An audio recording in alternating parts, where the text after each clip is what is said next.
오늘 제가 왜 이렇게 나쁜 생각을 하고 나쁜 마음을 먹지? 이런 생각을 했어요. 근데 하나님께서 깨닫는 마음을 딱 주셨는데, 여러분 그 창수라는 게 밑에서 어떻게 올라오는 거잖아요. 우리 안에 죄와 악이 있습니다. 그래서 올라오는 것들이 예수님 말씀하셨어요. 마음에서 나오는 것들은 살인과 간음과 음란과 도적질과 광패라고 이렇게 말씀하셨어요. 올라와요. 그 다음에 가룟 유다에게 예수 팔려는 생각을 넣었더라. 이 생각 속에 사탄이 자꾸 위에서부터 나쁜 생각들을 막 집어넣어줘요. 범죄하고 타락하게 집어넣어줘요. 거기다가 스마트폰을 보거나 뭐 TV를 보면은 나쁜 것들이 눈으로 막 들어와요. 좋지 않은 것들 보고 음란한 거 보면 이게 눈으로 죄가 들어와요. 사람들 비방하고 욕하는 것들, 안 좋은 소리들 막 들려오잖아요. 세상에 귀로 막 들어와요. 그러니까 여러분, 우리가 이런 세상에 지금 살고 있으니 얼마나 치열한 전쟁을 하겠습니까? 한번 생각해 보세요. 그러니까 생각으로 죄짓고 또 눈으로 죄짓고 사람들을 우습게 보고 깔보고 이렇게 아래로 보고 째려보고 눈에서 레이저 나오고 이게 눈으로 죄짓고, 그리고 또 입으로 또 어떻게 합니까? 마음에 있는 거 나쁜 것들을 분노하는 것들을 막 입으로 막 쏟아내고 비방하고 중상모략하고 험담하고 입으로 막 나오고, 손으로 죄를 짓고 마음으로 죄 짓고 온 몸뚱이로 죄 짓고. 그러니까 그 생각을 하고 앉았는데 죄인으로 하실 때 날 부르서 이렇게 찬양을 부르니까 내 얘기구나 확 들어오잖아요, 가슴에. 여러분 그렇습니다. 우리의 모습이 그래요. 우리의 모습이. 그런데 이렇게 하면 우리는 소망이 없지 않습니까? 소망이 없잖아요. 그런데 예수님이 십자가의 보혈의 피로 우리의 죄를 다 덮으셨어요. 그래서 원죄, 또 우리가 매일 짓는 죄들, 앞으로 지을 죄까지 다 짊어지고 피 흘려 죽으셨습니다. 그리고 3일 만에 부활하셔서 우리 안에 주인으로 왕으로 계십니다. 그래서 이런 죄악들이 이렇게 생각나고 떠오를 때마다, 마음에 올라올 때마다 주님이 그걸 가르쳐 주시죠. 그리고 회개시키시고 성령으로 죽이게 하시고. 그러니까 또 말씀 읽지요, 말씀 묵상하지요. 말씀 보면 또 알잖아요, 죄가 뭔지. 기도하는 가운데 하나님의 도우심을 또 받을 수 있어요. 넘어지기도 하고 실패하는데 도움을 받을 수 있어요. 그러니까 우리는 승리할 수 있지, 죄에 패배해가지고 넘어져가지고 못 일어나는 존재가 아닙니다. 여러분, 로마서의 8장에 보면 뭐라고 말씀하시냐면, 누가 우리를 대적하리요? 사단도 우리를 대적 못합니다. 누가 나를 고소하리요? 고발하리요? 여러분, 여러분과 저를 누가 고소하고 고발할 수 있겠어요? 보혈의 피로 덮으셔서 씻으시고 아들, 딸로 삼았는데 누가 우리를 고소 고발하겠어요? 사단이 할 수 있겠어요? 우리가 정말 하나님의 아들, 딸이라면. 그리고 누가 우리를 정죄하리요? 정죄하리요. 정죄가 뭐지요? 죄인으로 여기고 그 죄에 대한 값을 치러야 되잖아요. 그 정죄하리요. 정죄할 사람이 아무도 없어요. 누가 그리스도의 사랑에서 끊으리요? 누가 그리스도 예수 안에 있는 하나님의 사랑에서 우리를 끊으리요? 세상에 어떤 것도 우리를 하나님의 사랑에서, 예수 그리스도의 사랑에 끊을 게 없어요. 그러니까 우리가 은혜의 줄로 지금 이렇게 주님에게 딱 붙잡혀 있단 말이에요. 그러니 여러분과 제가 일어날 수 있고 승리할 수 있는 것입니다. 만약에 그렇지 않다면 우리가 세상에서 살면서 날마다 죄를 먹고 사는데, 먹고 마시고 사는데 죄의 짱아찌인데, 쉽게 말하면 죄의 짱아찌. 그런데 어떻게 승리하겠습니까? 주님의 은혜와 공로로 승리할 수 있습니다. 여러분, 그 주님의 은혜 가운데 여러분이 오늘 이 저녁에 나가시기를 주님으로 축복합니다. 예수님께서 오병이의 기적을 행하시는 사건이 이제 본문하고 이게 연결이 됩니다. 오늘 읽은 본문하고. 예수님께서 베세다 광야에서 오병이의 기적을 행하셨는데, 우리 사진 하나 보겠습니다. 사진, 안 나오는데, 여러분 제가 이제 설명을 하면, 베세다 광야가 어디냐면은 이 갈릴리 바다가 이렇게 있으면, 호수가 있으면 북쪽에 있습니다. 북쪽에 있는데, 산이 이렇게 쭉 이렇게 언덕처럼 이렇게 쭉 올라가도록 되어 있습니다. 거기에 5,000명, 장정만 5,000명, 여자들과 아이들까지 하면 2만 명 되죠. 그 말씀을 전하는데, 우리가 생각할 때는 그래요. 여러분 지금 이게 마이크가 있으니까 지금 여기 끝에까지 잘 들리지 않습니까? 근데 아니, 그때 당시에는 마이크도 없는데, 지금부터 2000년 전이잖아요. 어떻게 이 마을 소리가 전달이 됐을까? 그게 궁금하죠. 근데 이 예수님께서 이렇게 언덕으로 쭉 이렇게 올라가는 이 베세다 광야에 쭉 사람들 앉아놓고 그들에게 말씀을 증거하면 이게 전달이 돼. 바닷바람을 통해서 쫙 전달이 돼. 그곳에서 예수님이 정확하게 그렇게 하셨어요. 그러니까 잘 지형지물을 이용하신 것입니다. 그래서 말씀을 증거하는데 그 말씀이 너무 재밌어가지고 아침부터 시작을 했는데 오후까지 됐습니다. 사람들의 배에서 꼬르륵 소리가 나기 시작해서 꼬르륵 소리가 나는데 예수님 아시잖아요. 그래서 예수님께서 빌립인데 옆에 있는 빌립한테 그를 테스트하기 위해서 그의 믿음을 테스트하기 위해서 빌립아 우리가 어디 가서 이 많은 사람들에게 먹을 걸 사먹을 수 있겠느냐 이렇게 말씀하셨어요. 시험하려고. 그랬더니 빌립이 뭐라 그럽니까? 빌립이 주님 야 여러분 빌립이 얼마나 샤프한 사람인지 보세요. 딱 이렇게 딱 보더니 주님 이 사람 다 먹이려면 200데나리온의 떡이 부족하리이다.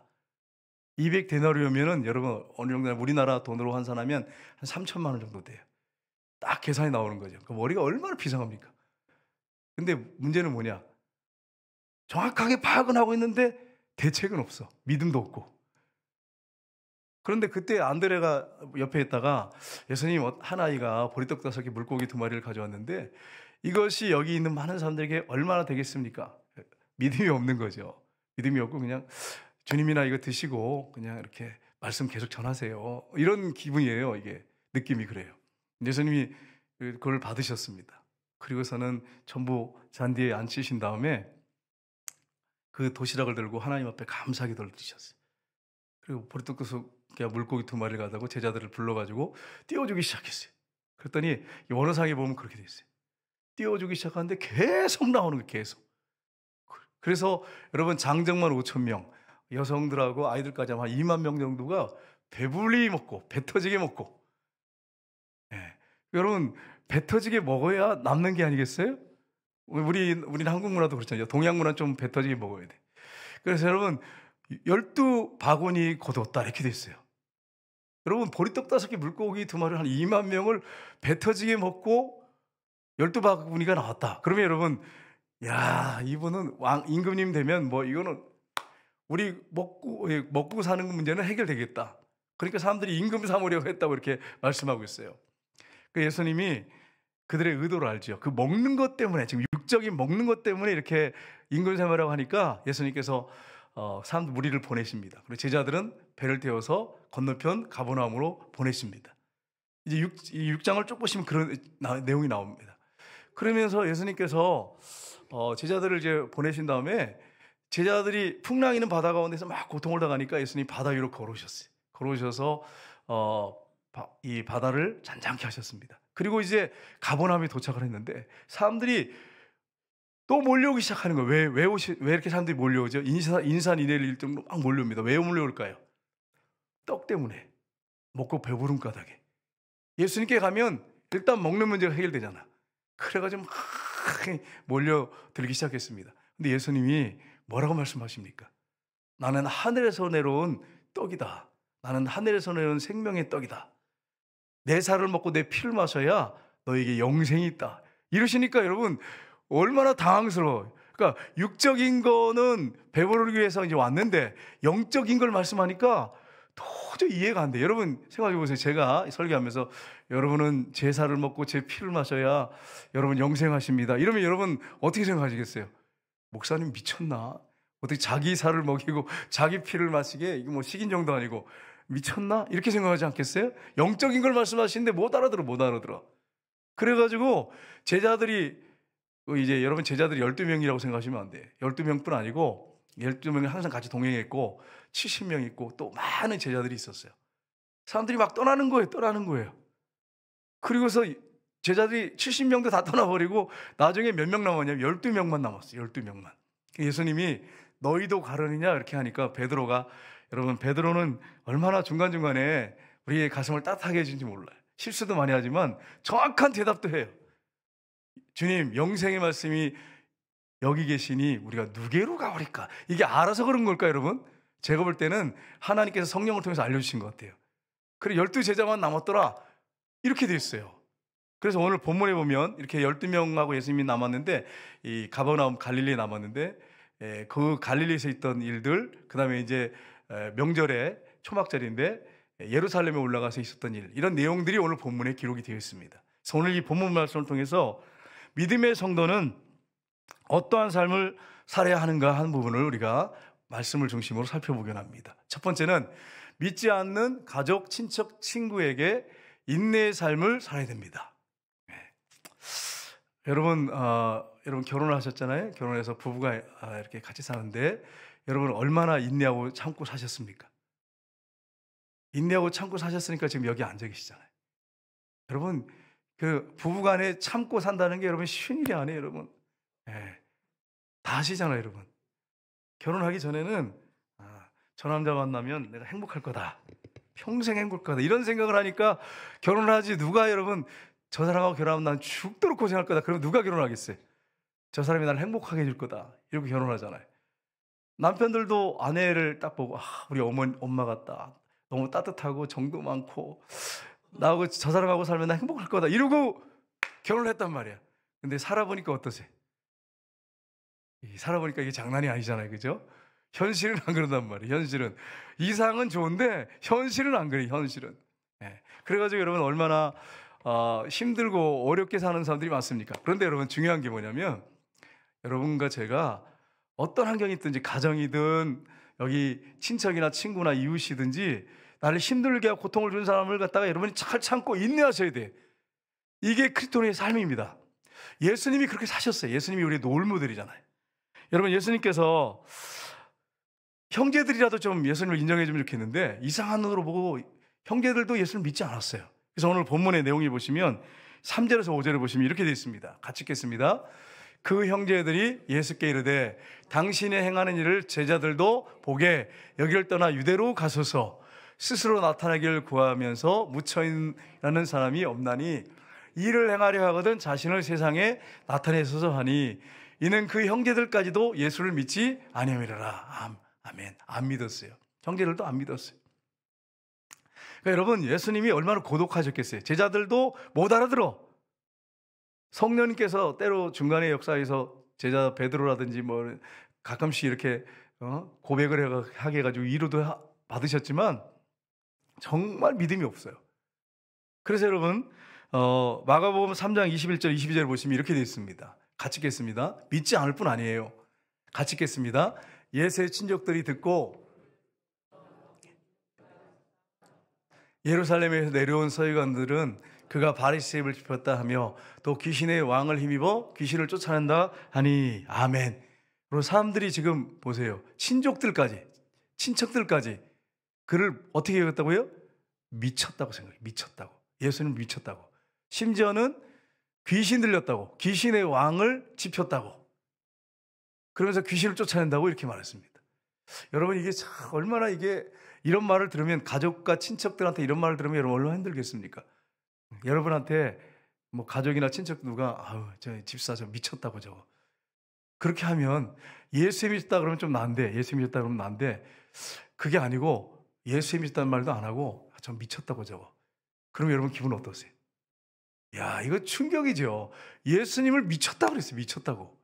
네? 귀신 들렸다고 그랬어요. 귀신 들렸다고. 근데 형제들도 그렇게 생각하고 있었어요. 왜냐하면 여러분 성경에 보면 야고보나 형제들이 예수님을 믿지 않았는데 예수님이 형제들한테 같이 어릴 때부터 같이 자랐잖아요. 자랐는데 내가 하나님이다. 나와 아버지는 하나다. 아버지 말이 곧 내 말이다. 이러면 이렇게 만약에 했다고 생각해 보세요. 형제들이 어떤 생각을 하겠어요? 형이 미쳤구나. 미쳐도 단단히 미쳤구나. 이런 생각을 하겠어요? 실제로 그랬어요. 실제로. 미쳤다고 생각했어요. 그래서 여러분 요한복음에 보시면 요한복음 10장 20절에 이렇게 되어 있습니다. 같이 읽겠습니다. 그 중에 많은 사람이 말하되 그가 귀신 들려 미쳤거늘 어찌하여 그 말을 듣느냐 하며 아멘. 사람들이 저 미친 사람 말을 왜 자꾸 들으려고 그래? 가자고 막 이러는 거예요. 사람들이 저 미친 사람 말 듣지 말라고, 가자고 이렇게 했습니다. 예수님이 얼마나 여러분 힘드셨겠어요? 고독하셨겠습니까? 하나님이시니까 충분히 이기고 나가시는 거지, 주변에서 미쳤다 그러고 귀신 들렸다 그러고 귀신의 왕을 짚혀가지고 귀신 쫓아간다고 막 이런 말을 계속하면 주변 사람들이, 또 심지어는 가족들까지, 친척들까지 그러면 여러분은 얼마나 힘드셨겠어요? 한번 생각해 보세요. 근데 예수님이 묵묵히 길을 잃지 않고 가시는 그 길을 계속해서 나가십니다. 그걸 여러분이 잊지 마세요. 혹시 여러분이 예수 믿는다고 일가 친척이나 가족이나 핍박하거든 여러분이 이겨나가셔야 돼요. 믿음으로 이겨나가셔야 돼요. 예수님을 바라보면서 이겨나가셔야 돼요. 그래야 여러분 승리할 수 있습니다.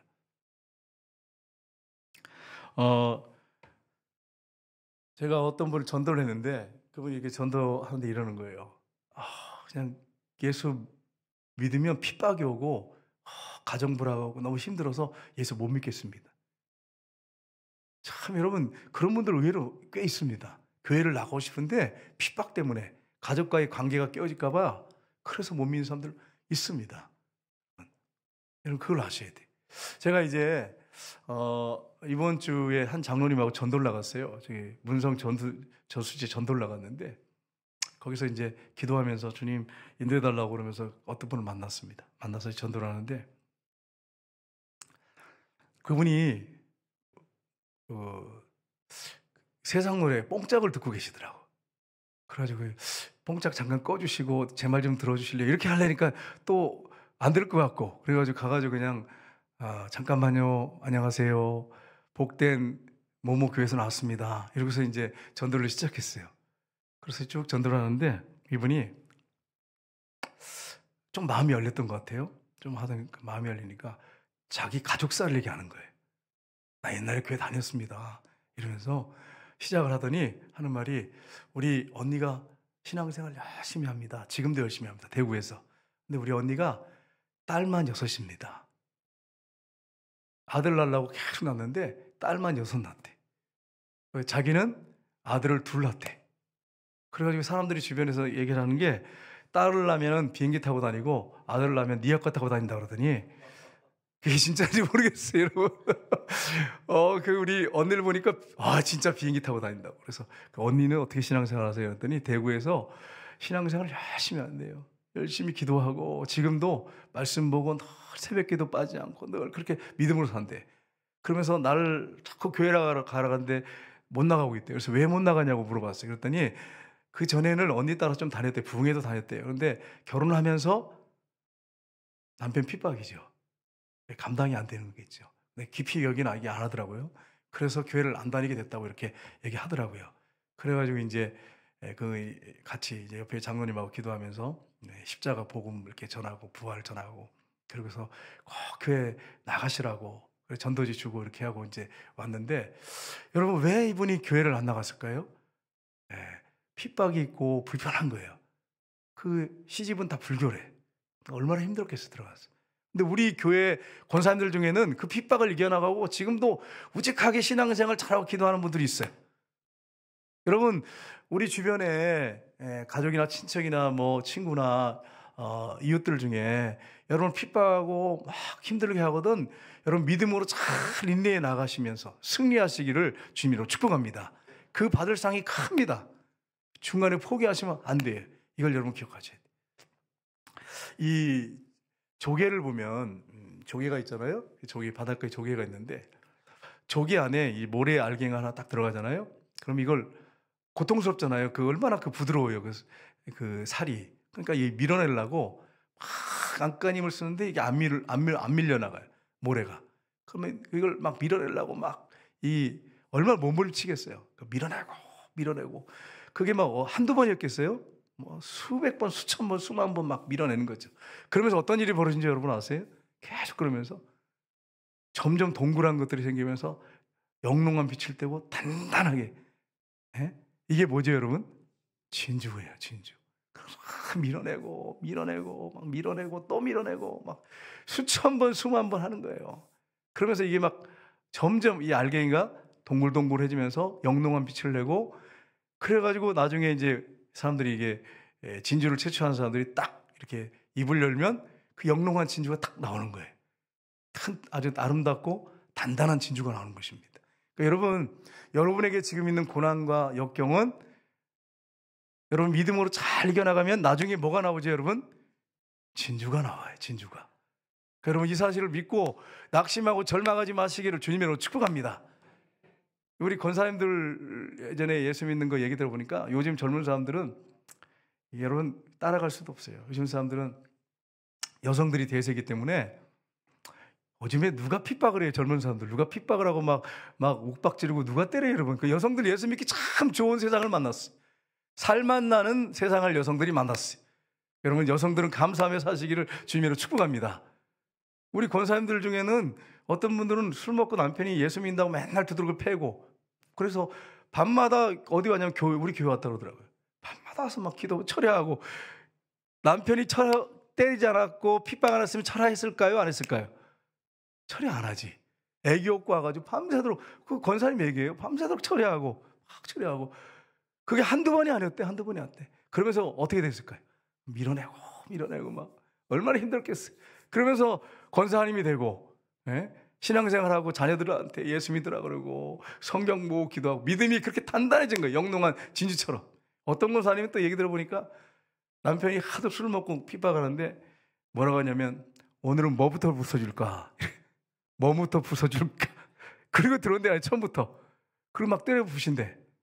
예전에 그랬어요. 예전에. 그런 여러분, 그런 가운데서 막 애기 업고 와서 기도하고 밤새 하고 막 남편 쫓아다니고 죽인다고 쫓아다니고, 그러면 어떤 권사님은 또 기도원으로 도망가가지고 기도를 해서 막 저놈의 새끼 막 이렇게 안 했겠어요? 막 XX 하면서 너무 나쁜 놈의 새끼 막 이러면서 하다가 불을 받아가지고 방언이 터져가지고 이게 혀가 꼬부라져가지고 내 말인지 다른 사람 말인지 모르고 방언이 막 달랄랄라 이렇게 터지고, 그래가지고 은혜 받아가지고 내려오는데 남편에 대한 미움이 싹 사라지고 볶는 녹듯이 사라지고, 그리고 내려가서 여보 사랑해요 이래가지고 또 예수 믿게 남편을 전도하고. 이게 실제예요. 실제 제가 들은 얘기예요.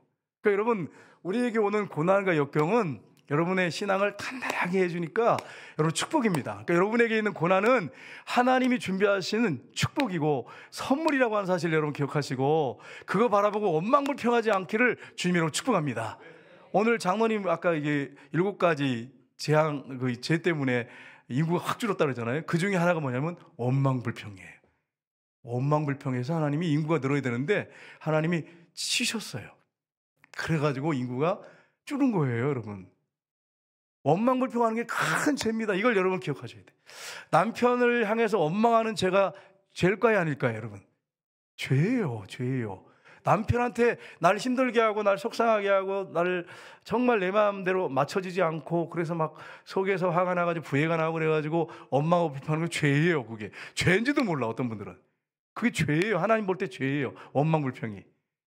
아내 바라보고 자꾸 원망불평하고 그러면 그게 뭐냐면 죄예요. 죄인지를 몰라. 죄인지. 어떤 분들은 아유 원인 제공하니까 그렇지, 날 힘들게 하니까 그렇죠, 이렇게 생각을 하는 분이 있어요. 아닙니다. 죄입니다. 그게 원망불평이. 교회 안에서도 원망불평하는 사람들은 죄 짓는 거예요. 여러분. 그러니까 여러분, 이런 죄를 짓는데도 또 몰라. 죄인지도 몰라. 그 죄인오라 하실 때 날 부르소서 그랬을 때 여러분이 잘 그 가사를 묵상하셔야 돼요. 내가 어떤 죄를 짓고 있는가를 한번 잘 생각해 보셔야 돼요.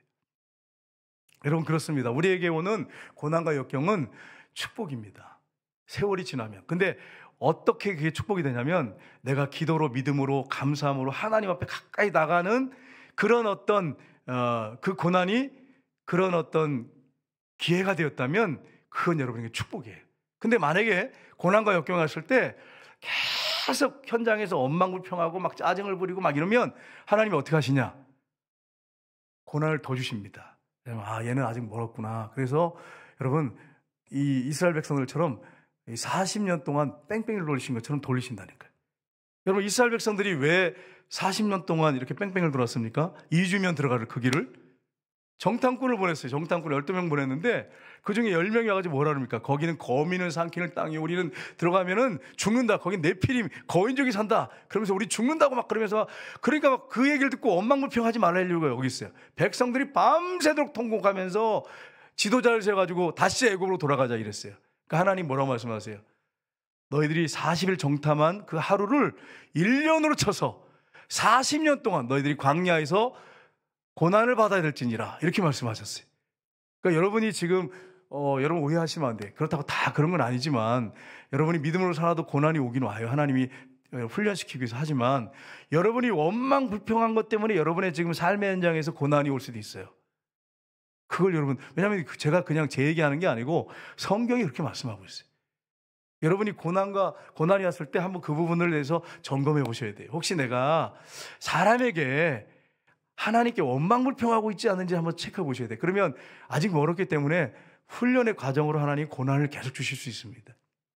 원망불평하지 마세요. 그럼 여러분과 제가 해야 할 일이 뭘까요? 늘 감사하면서 하셔야 돼요. 감사하면서. 근데 여러분, 늘 감사하면서 찬송하면서 하는 게 쉽습니까?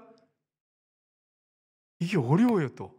근데 하나님이 우리의 길을 인도하실 때 그냥 직선거리로 그냥 쫙 인도하는 게 아니란 말이에요. 여러분, 그걸 하셔야 돼. 제가 우리 친척 결혼식이 있어가지고 이렇게 결혼식 토요일 날 참석을 했는데 가운데 이렇게 유리로 씌웠는데 쫙 이렇게 신부가 걸어올 수 있도록, 신랑하고 걸어올 수 있도록 길을 만들어 놨어요. 근데 거기 그 유리 안에 뭐가 쫙 있는지 여러분 아세요? 꽃이 있는 거예요. 꽃이 쫙 있는 거예요. 여기서부터 끝까지 쫙 꽃이 있어요. 신부 신랑 들어오는데. 그러면 그 결혼식장에서 왜 그걸 만들어 놨죠? 꽃길 걸으려고. 근데 저는 옆에 앉아 있다가 주여 여러분 살아보셨잖아. 이 꽃길만 걸 수 있어요? 여러분 이 중에 나는 평생 꽃길만 걸었다면 손 들어보세요. 아무도 없네. 이 가시밭길 막 그냥 강에 뛰어들어갈 때도 있고 산에 올라가야 되고 태산 같은 산 넘었더니 또 산이야, 또 넘었더니 또 산이야. 네. 이런 일들이 수없이 있어요. 그래서 제가 속으로 신부 신랑이 불쌍한 거야. 꽃길을 걸어가는 신랑 신부를 보면서 이런 마음 먹으면 안 되는데 전 굉장히 나빠요. 나쁜 사람이에요. 속으로 하나님 저들을 불쌍히 여겨주시옵소서. 이런 기도가 자동으로 나오니까 여러분 어떻게 하면 좋겠어요. 이거 저만 그러면 여러분 감사한데 여러분까지 또 합세해가지고 그러면 안 되겠죠, 여러분? 네, 그래서 하나님 저 신랑 신부 불쌍히 여겨주옵소서. 여러분 꽃길 걷는 게 아니잖아. 결혼해가지고 여러분 아시잖아요. 고난과 연단의 길을 걸어간단 말이에요. 하나님께서. 그러니까 여러분이 이런 사실을 알고 하나님 나를 꽃길만 주옵소서 이런 기도 하시지 않기를 주님으로 축복합니다. 주님, 여보 아멘 안 하잖아. 꽃길만 걷게 하옵소서 이런 기도 안 하시길 주님으로 축복합니다. 우리 아들, 딸이 꽃길만 걷게 하옵소서 이 기도 안 하기를 주님으로 축복합니다. 여러분 꽃길을 걸어가는 게 행복한 건가요? 삶이 무슨 재미가 있겠어? 꽃길만 걸어가면. 생각해 보세요. 여러분 시냇물 흐르는 거 보세요. 시냇물 흐르는데 졸졸졸졸 흐르는 소리 좋아요, 안 좋아요, 여러분? 돌멩이도 여기 바위 자갈 있기 때문에 졸졸졸 흘러요. 근데 돌을 싹 치우고 그냥 수로로 만들어 시멘트 발라가지고 그러면 여러분 소리가 어떻게 나오죠? 휙, 끝이야. 아름다운 소리가 안 나와. 아름다운 소리가 안 나와. 그래서 여러분 하나님께서 우리를 꽃길만 걷게 하고 그냥 막 좋은 길만 걷게 하고 그렇게 안 하세요. 그러니까 여러분 자녀들을 위해서 기도하든지 여러분 자신을 위해서 기도하든지 꽃길만 걷게 하고서 이런 기도 하지 마세요. 이거는 지혜롭지 못한 기도고 하나님 뜻에 맞지 않은 길이에요. 하나님께서 우리를 천국까지 갈 때까지 길을 이렇게 인도하시는데 때로는 함정도 있고 거기 가는 길에 보면 우리가 하나님만 바라보면 가면 되는데 자꾸 엉뚱한 데 눈 돌리다 보니까 함정에 들어가기도 하고 가시밭길로 들어가기도 하고 어떤 거기 천옥정에 보면 거인의 그냥 그 감옥에 갇히기도 하고 수많은 고난을 통과해서 천국 가는 것입니다. 여러분 이런 고난이 있으니까 질병이 있고 또 아픔이 있고 교통사고가 있고 이런 일이 갖고 있어요. 그러면 여러분 어떻게 되죠? 천국을 바라봐. 여러분 고향이 여러분 이 세상이 여러분 고향입니까? 여러분과 제 고향은 여기가 아니에요. 여기가 여러분 고향이 아니에요. 제가 태어난 데가 있어요. 경기도 금곡인데 그 할머니 집에 이제 자주 갔기 때문에 제가 이제 옛날에 그게 막 추억이 있으니까 그 경기도 쪽에 갈 때 거길 들렸어요. 왜냐면 가서 옛날에 내가 태어났고 막 이렇게 자랐고 이런데 환상을 가지고 갔어요. 가봤더니 아파트 단지가 쫙 들어서 가지고 못 찾겠어. 어디가 할머니 집인지 못 찾겠어. 여러분 세상은 우리의 고향이 아니에요. 여러분 지금 살고 있는 집도 여러분 게 아니야. 죽으면 그대로 놓고 가셔야 돼. 여러분 여러분이 고향이 있겠죠. 나는 어디 이렇게 있겠지만 여러분 고향이 아니에요. 여러분과 저의 고향은 어디예요? 천국이에요. 그래서 천국 가는 그 길을 꽃길만 건다고 생각하시면 안 돼. 함정도 있고 막 산도 넘어야 되고 강도 건너야 되고 가시밭길도 있고 그런 길을 걸어가면서 뭘 생각하냐면 우리 주님과 동행하니까 행복하다. 주님 때문에 고난의 길인데 꽃길인 거예요. 행복한 거예요. 예수님을 잘 믿는 사람은 행복해요. 가시밭길 걸어가는데 행복해. 주님과 함께 걸어가는 그 길은. 그래서 예수님과 함께 걸어가는 길이 꽃길이에요. 다른 게 꽃길이 아니고. 여러분 이 사실을 알고 예수 신랑이신 예수님과 동행하시고 가실 때 많은 어려움이 있어요. 고난이 있고 고통이 있고. 그런데 예수님과 동행하면 그 길을 쉽게 지날 수 있어요. 마음의 평안을 가지고 기쁨을 가지고 지날 수 있어요. 그게 행복이에요, 여러분. 행복이에요. 근데 안 믿는 사람들은 자꾸 꽃길만 생각하니까 불행해지고, 고난 있고 역경이 오면 나한테 왜 이런 고난이 오냐고, 그러면서 심지어 전도하다 보면 하나님이 살아계시면 왜 이런 나에게 고난을 주냐고, 고통을 주냐고, 이런 사람도 있어요. 여러분, 이 땅은 그런 곳이에요. 하나님 훈련장이에요. 통과해야 할 곳입니다. 통과해야 할 곳. 근데 그런 고난과 고통이 있어야 천국을 바라봅니다. 영적인 걸 사모합니다. 여러분이 배부르고 등 따뜻하면 절대로 하나님 안 찾습니다. 예를 들어서 여기 이제 우리 권사님들 계시잖아요. 여기 권사님들 계시는데 남편이 매달 1억씩 벌어와. 1억씩 남편이 벌어와. 아파트가 100평이야. 식모가 또 있어. 쉽게 말하면 가사도우미가 있어. 심야기도 나올까요? 안 나올까요? 안 나와요. 맨날 이거 그리고 있고 TV 보면 손톱 쏘지나. 아마 이 시간에 그러고 있을 거예요. 이렇게 보면 TV 보면서 그리고 뭐 가져오라 그러고 마시면서 TV 보면서 드라마나 보고 이러고 앉아있지. 누가 여기서 쫙 이러면서 기도를 하겠냔 말이에요. 네? 생각해봐요. 생각해보세요. 그게 여러분, 그게 그러면 복입니까? 육적으로는 편하고 행복할지 모르겠지만 육적으로는 편하고 배부르고 등 따뜻하면 하나님 차버려요. 고난이 있고 역경이 있으니까. 그렇다고 해서 여러분 고난 많이 받으세요, 그런 말이 아니에요. 여러분 오해하시면 안 돼. 고난과 고통이 있는데 그 고난과 고통 가운데 주님을 바라볼 수 있다면 그 사람은 꽃길을 걸어간 사람이고 그 사람은 행복하고 주님 때문에 행복한 거야. 아무것도 없어. 내일 진짜 떼거리 쉽게 말하면 먹을 게 없는데 주님 때문에 행복해. 왜요? 주님이 책임져 주시기 때문에. 여러분 제가 이제 이렇게 이제 목양실에 주로 이제 많이 가서 책도 보고 기도도 하고 뭐 와서도 하고 그렇게 하는데, 그래서 어떨 때는 식사를 아침만 먹고 나온단 말이에요. 근데 희한하게 주님이, 제가 배고플 것 같잖아요. 그러면 꼭 누굴 통해서 빵을 갖다 놓다든지 떡을 갖다 놓다든지 과자를 갖다 놓든지 계속 채워주셔요. 그래가지고 제가 만약에 아침만 먹고 맨날 살았다면 제 몸이 날씬했을 거예요. 근데 지금 날씬하지 않잖아. 뭔가 먹었단 얘기야. 아무것도 안 먹고 이렇게 찔지는 없잖아요, 여러분. 그렇죠? 누가 갖다 줘요, 희한하게. 그러니까 하나님께서 아시는구나. 내가 안 먹고 있는 거 아시는구나. 어디 갔다 오면 바쁘면 또 못 먹을 때가 있다. 시간이 막 2시가 될 때 있대. 그러면 못 먹을 때 있잖아. 희한하게 갖다 놔요. 그래서 먹게 하세요. 야, 나보다 나를 더 잘하세요. 그러니까 여러분 제가 질문할게. 여러분 자녀들의 먹을 거 자녀가 걱정합니까? 엄마가 걱정합니까? 자녀가 걱정하지만 문제가 있어. 누가 걱정하면 엄마가 걱정해요. 우리 아들, 딸 이거 이게 먹고 지금 돌아다니는 거야? 그래가지고 손자, 손녀, 우리 권사님들 보면 손자, 손녀 그냥 끔찍하게 생기잖아, 그냥. 예? 우리가 못 먹고 있으면 힘들고 어려울 때 누가 챙기시냐면 주님이 우리보다 더 잘 알아서 우리를 챙기신 분이에요. 그러니까 주님과 동행하고 주님을 여러분이 정말 제대로 믿으면 불행하지 않습니다. 여러분 제가 행복할까요? 불행할까요? 행복해요. 예수님 때문에. 예수님 때문에 행복해요. 솔직히 그래요. 그러니까 예수님 때문에 동행하니 행복하니까 제가 아내한테 잘해줄까요? 못해줄까요? 우리 아내가 저 뒤에 있으니까 이 도둑놈 이럴까봐 제가 걱정이 되잖아요. 그죠? 근데 사실이야. 잘해줘요. 정말 사실이에요. 그래가지고 이번에 한 목사님이 막 기도해주면서 네가 네 아내를 정말 사랑하는구나. 뭐 예언의 은사를 예언해 하시는 분이 네 아내를 사랑해주는구나. 이렇게 받았어요, 여러분. 제가 받았어요. 나도 놀랬어. 눈물이 막 나오더라고. 어떻게 이렇게 아시지? 그러면서. 감격스럽더라고요. 감격스러워요. 여러분, 제가 뭐 성품이 좋아가지고 우리 아내를 그렇게 사랑하고 잘해줄까요? 저도 여러분과 똑같은 죄인오라 하실 때 날 부르소서예요. 근데 주님이 늘 동행하고 주님이 너무 좋으니까 주님과 동행하니까 아내를 사랑할 수밖에 없어. 여러분, 아내를 사랑하지 않는데 기도가 나와요? 기도가 응답 받겠어요? 한번 생각해 보세요. 아내를 귀중하게 여기지 않는데 기도가 응답되겠어요? 남편을 귀중히 여기지 않는데 기도가 응답되겠어요? 질문해 보세요. 우리 마음을 다 아시는데. 그래서 여러분, 남편을 아주 그냥 하늘같이 여기고 귀하게 여기시기를 주님으로 축복합니다. 아내를 작게 할 줄 알고 내가 지금 물어본 거예요. 정말 남편을 하늘같이 여기기를 주님의 이름으로 축복합니다. 그렇게 하셔야 돼요. 별 볼 일 없는 남편이라고 생각하시면 안 돼요. 여러분, 남편이 어떤 분들 제가 이렇게 남편을 먼저 보내신 분들 얘기 들어보면 그냥 사람만 있어도 좋겠대. 병든 몸이라도 그냥 옆에만 있어도 좋겠대. 근데 여러분, 남편이 지금 건강하게 살아있다면 감사하셔야지. 감사하시고 남편을 위해서 남편을 사랑하고 잘해야지.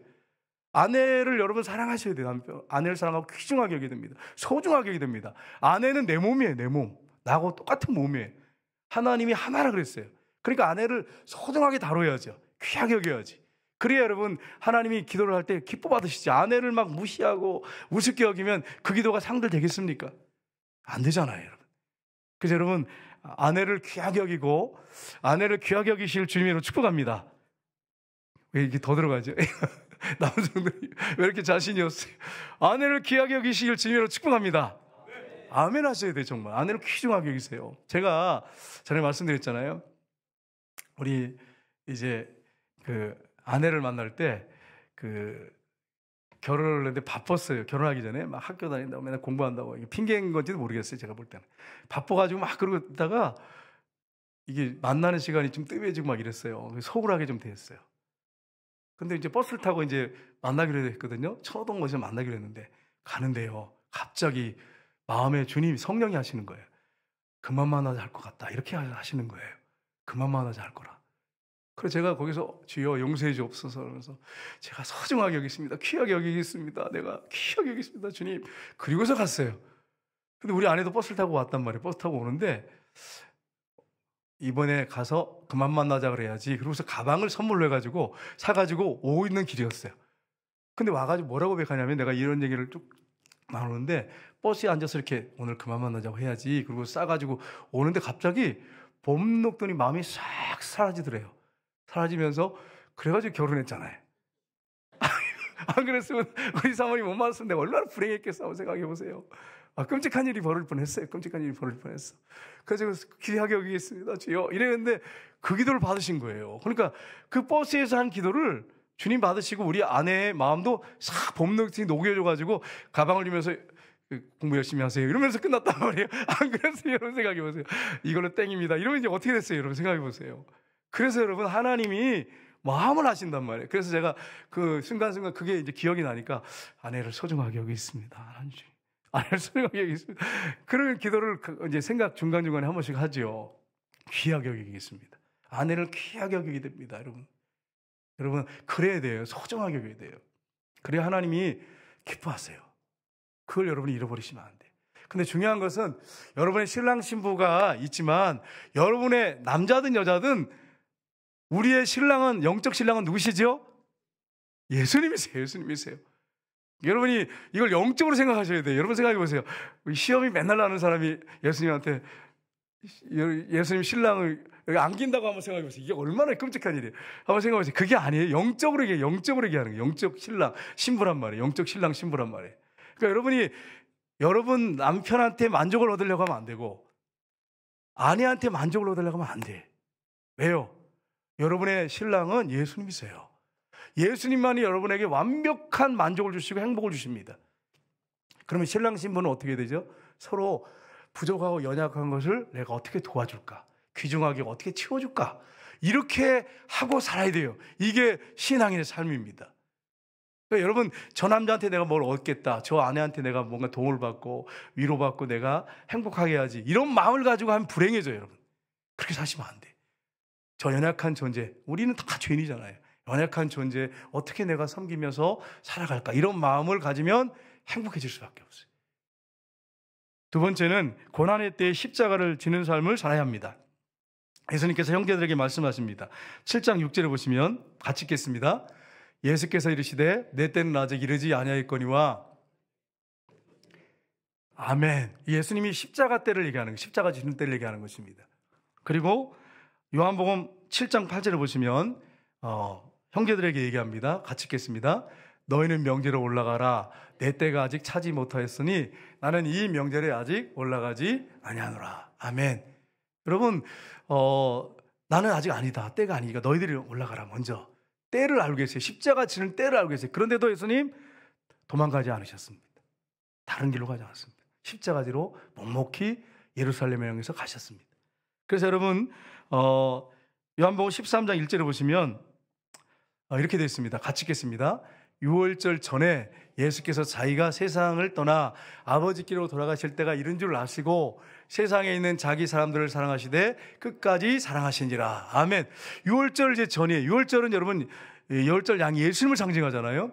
유월절 바로 전에 예수님께서 세상을 떠나서 아버지께로 가실 줄 알고 어떻게 하시냐면 이 제자들을 사랑하는데 끝까지 사랑하시니라.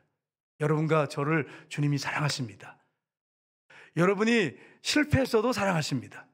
여러분이 넘어져서도 사랑하십니다. 사랑과 관계가 틀어졌어도 사랑하십니다. 여러분이 어떤 큰 문제에 지금 놓여 있어도 여전히 사랑하십니다. 주님이 끝까지 사랑하십니다. 그러니까 제가 여기 있는 거예요, 여러분. 여러분이 있는 거고요. 주님 앞에 나오면 주님이 어떤 죄도 용서해 주시고 사랑으로 품어주십니다. 여러분, 제가 이게 그림 하나 이렇게 성경책에다 놓고 다녀요. 이게 무슨 그림인지 여러분 잘 안 보이시죠? 이게 뭐냐면 탕자가 아버지한테 갔을 때 아버지는, 탕자는 어떤 생각을 하냐면, 야, 이제 나 죽었다. 나 이제 죽었다. 아버지한테. 아버지, 하늘과 아버지께 죄를 범했으니까 품고 나를 여겨주십시오. 난 죽었습니다. 정말 난 죽어야 될 사람입니다. 이런 생각을 가지고 가는데 아버지는 두 팔을 끌어안고 정말 그 창자가 뒤틀리는 것 같은 그 뜨거운 긍휼한 마음, 사랑의 마음을 가지고 이 아들한테 달려가는, 완전히 실패하고 거지가 된 이 아들을 끌어안고 달려가는 사진이에요. 제가 왜 이 사진을 갖고 다니는지 아세요? 제가 이렇게 딱 보니까 나는 탕자가 나쁜 놈이다 이렇게 생각했어요. 근데 지금 보니까 나는 아니 오토리부 탕자야. 그냥 뭐 자동 탕자야. 그냥 이 삶을 보면, 이 삶을 쭉 보니까 내 마음이 하나님 앞에 떠나 있는 게 탕자의 삶 아니에요? 방탕한 삶이잖아요. 그게 마음이 떠나 있으면. 그러니까 내가 이런 존재구나. 그러면 내가 하나님 앞에 지금 와서 하나님이 나를 이렇게 사랑하시는데 내가 어떻게 살아야 할까? 하나님의 사랑을 받고 있는데 지금 현재 어떻게 살아야 할까? 이게 점검이 돼요. 점검이 돼. 내가 어떻게 살아야 될까? 그러니까 이걸 사진을 놓고 제가 가끔씩 이렇게 보거든요. 여러분, 그렇습니다. 하나님께서 여러분이 실패했어도 여전히 지금 사랑하시고 두 팔을 버리시고 여러분을 끌어안으려고 준비하고 계세요. 그게 하나님 사랑이에요. 주님의 사랑이에요. 그러니까 여러분 이걸 잊지 마세요. 그래서 여러분, 하나님이 우리를 그렇게 너무너무 사랑하시니까 독생자까지도 아낌없이 보내신 거예요. 그래서 십자가 예수님 못 박혀 죽으시고 3일 만에 부활하신 것입니다. 이 사랑을 지금 우리가 현재 받고 있습니다. 미래에 받을 게 아니고 현재 받고 있습니다. 이걸 여러분 기억하시기를 주님으로 축복합니다. 그래서 예수님이 겟세마네 동산에서 내일 이제 십자가 지신 거 아시잖아요? 땀방울이 핏방울이 되도록 기도하세요. 아버지, 이 잔을 내게서 지나가게 하옵소서. 그러나 나의 원대로 마옵시고 아버지 원대로 되기로 합니다. 그래서 마태복음 26장 45절에 그렇게 기도하신 다음에 같이 읽겠습니다. 이에 제자들에게 오사 이르시되 이제는 자고 쉬라. 보라, 때가 가까이 왔으니 인자가 죄인의 손에 팔리느니라. 아멘. 그리고 십자가를 지러 가십니다. 붙잡혀서 끌려가십니다. 쇠사슬에 묶여서 끌려가십니다. 이게 예수님의 모습이에요. 십자가를 여러분, 예수님께서 앉을 수 있어요. 아버지는 앉으겠습니다. 그러면 당장 앉을 수 있어요. 근데 아버지의 마음이 뭔지 알아요. 인류의 구원을 받으려면 이것 빛밖에는 없어요. 없으니까 아버지 원대로 되기를 원하나이다. 그리고 순종하고 십자가를 지셨습니다. 십자가를 지신 다음에 뭐가 있었습니까? 부활이 있었어요. 부활이 있었어요.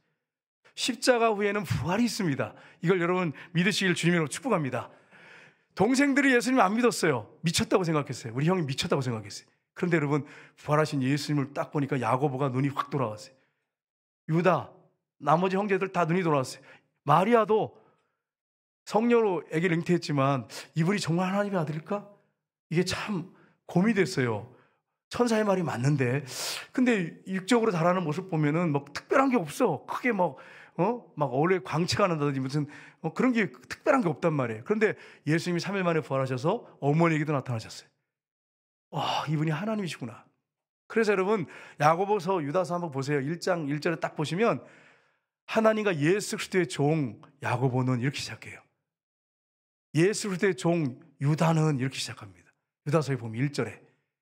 여러분, 부활을 딱 목격하니까 그냥 와, 이분이 하나님이시네. 완전히 꼬꾸라지지 않습니까? 부활한 다음에 영광이 있어요. 그래서 여러분, 120문도가 그 형제들 다 거기 참여했어요. 예수님 동생들도 다 들어가고 12제자 다 들어가고요. 가서 막 기도하다가 오순절날 성령의 불을 받았습니다. 마리아도 거기 있었다 그러잖아요. 부활을 목격하고 어떻게 떠나겠어요? 부활을 직접 봤는데, 마리아도. 그래서 기도하다가 오순절날 성령을 받게 된 것입니다. 여러분, 우리가 고난의 때에 십자가를 팽개쳐버리시면 안 됩니다. 나에게 주어진 십자가를 끝까지 지고 가셔야 돼요. 제가 한 집사님한테 이런 얘기를 들었어요. 우리 교회 아닙니다. 다른 교회 집사님인데, 목사님, 우리 남편하고 안 맞아도 너무 안 맞아요. 노또 안 맞는 것처럼 안 맞아요. 너무 안 맞아요. 저한테 그러더라고요. 그러면서 너무 힘들어서 참 어떻게 하면 좋을지 모르겠다고 막 아주 벼르시더라고. 그래서 제가 남편이 안 믿잖아요, 그분이. 그래서 남편 구원해야 되지 않냐고, 천국 보내야 되지 않냐고, 남편을 불쌍히 여겨달라고 그렇게 기도하셔야 된다고. 내 뱃속에서 나온 형제도 내 맘 같지 않고 다른데 부부가 어떻게 하나가 될 수 있겠냐고 생각해 보라고. 다른 데서 태어나가지고 자라가지고 예수 안 믿는 남편은 난 또 완전히 나하고 다르잖아요. 거듭나지 않으니까 완전히 생각이 다르고 말이 다르잖아요. 그런데 그 남편 나하고 좀 다르고 일생 지금 고생시켰다고 해가지고 그 남편을 갖다가 만약에 벼르고 그러면 마음속으로 난 도저히 이 남자하고 막 그러면서 화가 나가지고 이러면 어떡하겠냐고. 그냥 그렇게 했더니 알겠습니다. 그리고 전화를 딱 끊는 분이 있었어. 다른 교회 분인데. 본교회는 얘기 못하고 목사님한테 얘기하면 또 아니까. 여러분, 우리가 고난의 때가 있어요. 그때 십자가를 지셔야 돼. 그러면 부활이 있습니다. 그러나 여러분, 우리가 이럴 수 있죠. 놓치는 경우도 있을 수 있어요. 그런데 여러분, 주님이 한 번만 기회를 주고 끝내시는 분이 아니에요. 우리에게 사랑하시니까 계속 기회를 주시고 우리를 회복시키시고 살리시고 하나님께서 우리를 통해서 일을 하십니다. 그 낙심하고 절망하지 마셔야 돼. 실패했다고 해서, 힘들다고 해서 낙심하지 마세요. 세 번째는 마지막인데, 사람에게 인정받으려고 하지 말고 하나님께 인정받는 삶을 살아야 됩니다. 초막절에 예수님이 때가 되니까 이제 올라가셨어요. 오늘 본문에 보시면 초막절이 뭡니까? 유대인들이 애굽에서 탈출했죠. 출애굽했죠. 나와서 광야에 40년 동안 살다가 가나안 땅에 들어왔습니다. 가나안 땅에 들어와서 그들이 초막절을 하나님 명령하셨어요. 지키라고 반드시. 초막을 졌어요. 그러니까 여러분, 초막절이 되면 집에 안 거합니다. 다 밖으로 나와가지고 옥상이나 아니면 들이나 산이나 이런 데 가가지고 초막을 만들어 놓고 그 안에 일주일을 삽니다. 일주일 살면서 뭐 하냐면 하나님께서 애굽에서 구원해 주신 것에 대해서 감사하는 거예요. 그리고 이제 이 1년 농사 끝나고 지키는 게 이게 초막절이거든요. 하나님이 이렇게 추수에 그 기쁨을 주신 거 감사하고, 또 하나님이 나의 삶을 인도하신 거, 1년 동안 인도해 주신 거 감사해서 지키는 게 초막절입니다. 이게 초막절은 예수님이 초막절에 올라가셨습니다. 유대인들이 7장 11절 12절을 보면 이렇게 되어 있습니다. 같이 읽겠습니다. 명절 중에 유대인들이 예수를 찾으면서 그가 어디 있느냐 하고 예수에 대하여 무리중에서 수군거림이 많아 어떤 사람은 좋은 사람이라고 하며 어떤 사람은 아니라 무리를 미혹한다 하나. 아멘. 이 사람들이 패가 갈렸어요. 좋은 사람이다, 아니다, 무리를 미혹한다, 미쳤다, 막 귀신 들렸다, 두 패로 딱 나뉜 것입니다. 여러분, 만약에 어떤 사람이 예수님 편을 지나치게 되면 출교를 당해요. 출교를. 그럼 말을 함부로 못하는 거예요. 근데 패가 딱 갈린 것입니다. 여러분, 우리가 기억할 게 있습니다. 사람들이 나를 평가할 때 어떻게 평가할까를 여러분이 관심 갖지 말고 주님이 나를 어떻게 평가할까를 여러분 관심 가지셔야 됩니다.